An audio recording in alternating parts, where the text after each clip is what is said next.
Depuis 1999, la norme pour l'accès à Ethernet a été 1 gigabit. Depuis cette époque, nous avons installé beaucoup de câbles de catégorie 5E et 6, plus de 70 milliards de mètres.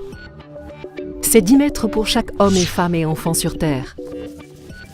Nous avons construit une énorme infrastructure en utilisant ces deux types de câbles.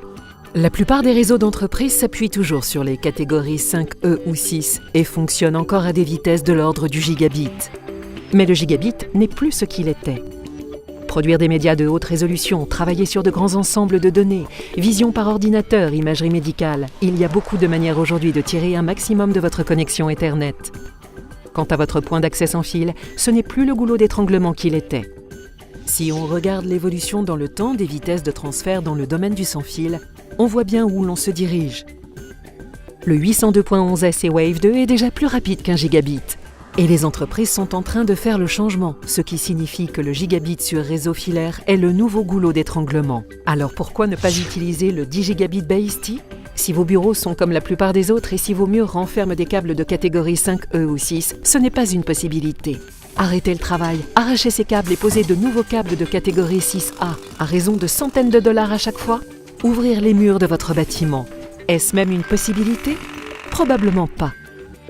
C'est pourquoi l'alliance N-BASE-T a élaboré une nouvelle technologie qui fonctionne à 2,5 gigabits et à 5 gigabits sur les câbles que vous avez déjà. Puis elle a travaillé avec l'I3E pour en faire la norme 802.3BZ. En augmentant la densité d'informations et en ajustant la largeur de bande spectrale, nous avons permis de multiplier la vitesse par 5 au moyen d'une simple mise à niveau. Mais vos câbles sont-ils installés correctement et sont-ils en bon état ? Combien de ces sections de 100 mètres étaient du câble solide et combien étaient-elles des câbles de raccordement ? Pas sûr ? C'est pour cela que l'alliance N-BASE-T a créé un dispositif d'adaptation de vitesse. Il répond automatiquement s'il y a trop de bruit, en passant à la vitesse inférieure la plus proche. Ce qui veut dire pas de temps d'arrêt. Cela vous permet de résoudre le problème sans affecter vos utilisateurs. Il y a plus de 50 sociétés dans l'alliance N-BASE-T qui annoncent et livrent des nouveaux produits à l'intention des marchés, des entreprises, des industries, des consommateurs et autres. L'utilisation de 2.5G et de 5G BASE-T est en train de croître de façon exponentielle et on découvre encore d'autres applications. La prochaine étape de l'écosystème du réseau est claire, c'est 2.5G et 5G BASE-T.